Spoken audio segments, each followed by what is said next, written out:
Okay, this radiator was assembled 84 years ago before I restored it. And getting these off, these bolts, is a lot of work. There's 48 of them, I think. 10, 24, yep, 48. The ones that are through bolts, like these, you can just break them off if you want to. Don't worry about them. But the top tank has blind bolts along the back row and on the sides, 2 on each side, and then 10 across the back. So when you take those out, you will break them. And if you don't use heat, you'll break them all. So take your time on the blind bolts. They go into the casting. And I broke 2 off, and you'll see how I got those out a little bit later. Putting them back together is pretty straightforward. Getting them off is just a lot of tedious work and patience. You got to have a lot of patience and realize that you're going to break them anyway. So set a goal of not to break any, and if you break 2, you've had a good run. Count your blessings. The radiator is held into the frame by 2 bolts that come in from the bottom and screw into the lower water tank. I used electrolysis to remove paint and rust from the radiator components. I like using electrolysis because the paint flakes off and there's not a lot of dust. I also used oven cleaner to soften the paint. That's a good tip to use. It's also good for degreasing. Once things were pretty well cleaned up, I finished them off in the sand booth. I placed the top tank in the electrolysis bath, just submersing the Deere, and ran it for about 6 hours to give you an idea of how it works pretty quickly.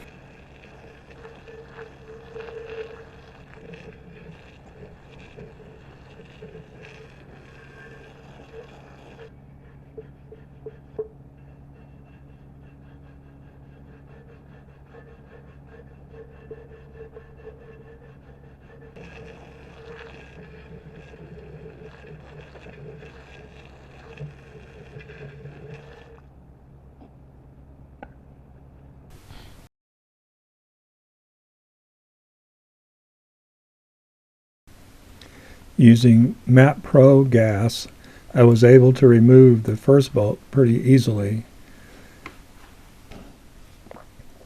The last bolt had broken almost flush with the gasket surface, so I had to take the welder, the wire feed, and spot the end of it to build it up so that I could get a hold of it.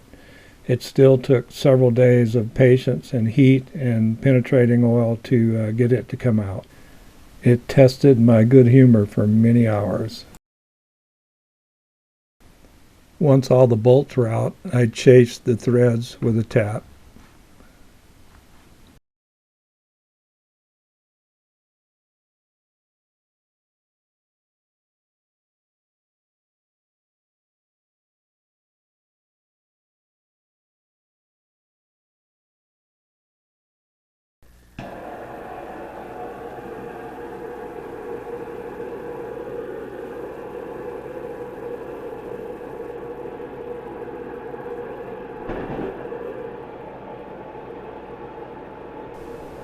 I love the Burns-O-Matic. It's nice having the trigger right there to light the thing up whenever you need it, and the MAP Pro gas burns a little hotter.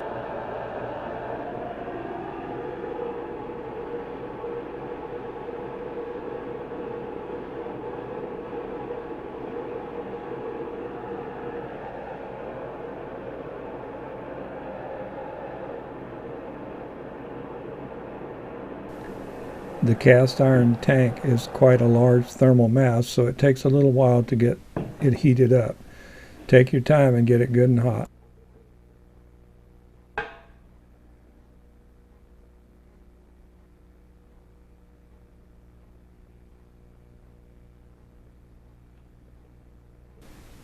I got a firm grip with the vice grips and gently rocked it back and forth. You can feel it when it releases, and it'll actually puff a little steam once in a while if there's moisture down in there.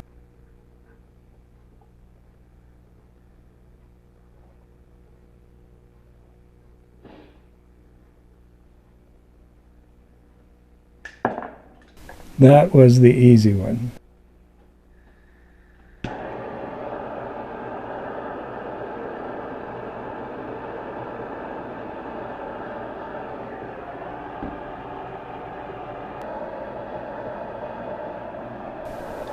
When I put it all back together, trust me, I will use liberal quantities of anti-seize.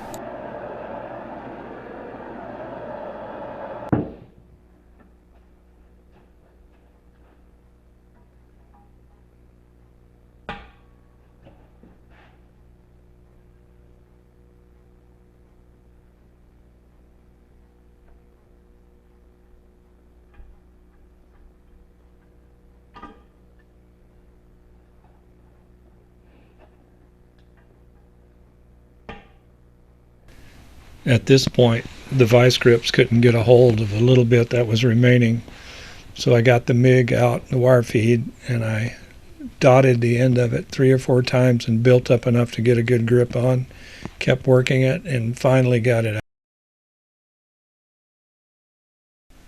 Once all the radiator components were cleaned up good, I primed them with a self-etching primer.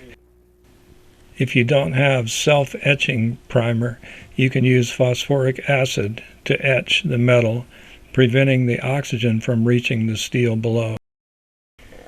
Finally, we're ready for reassembly. Each of the components, especially the tanks, are heavy, so I used the tractor frame to hold the lower tank in place while I built up the radiator core and gaskets on top.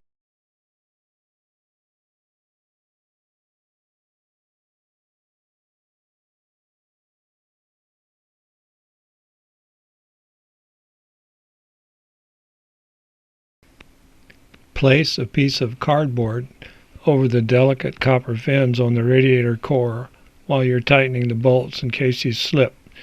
You don't want to make it ugly right away.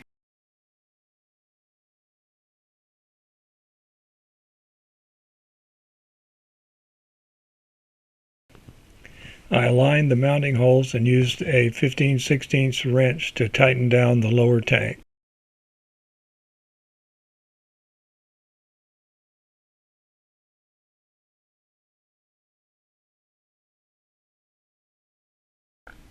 Some parts for these old tractors are getting harder and harder to find. I was able to find the bolt kit, gaskets, and radiator core at Sharp's Tractor. I call her my girlfriend Melanie back in Missouri.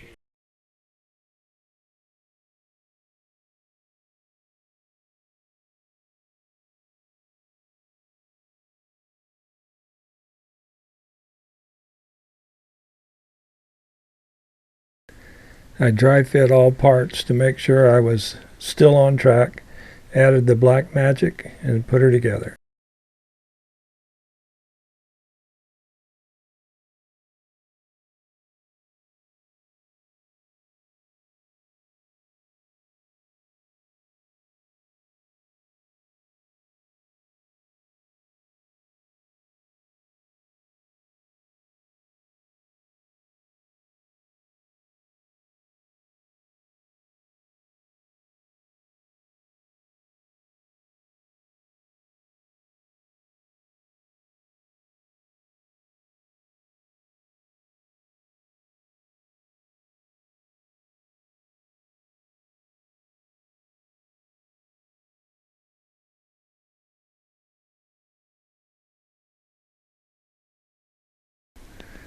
When installing the side panels, the rounded corners come to the front.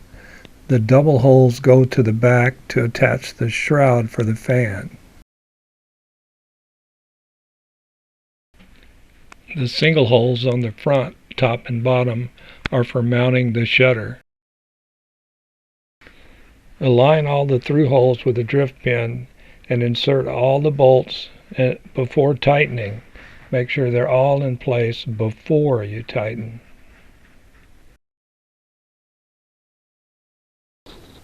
Here's a look at the rounded corner that comes to the front of the tractor.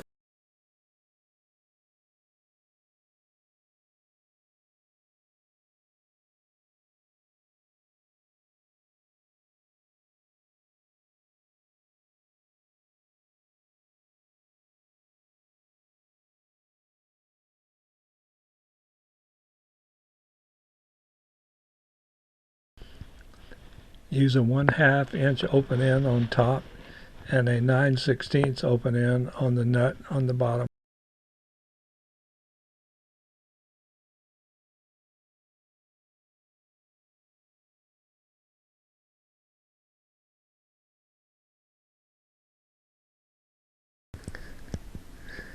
Snug all the bolts and nuts down for now, and don't do the final tightening until you have the top tank installed and all the bolts inserted.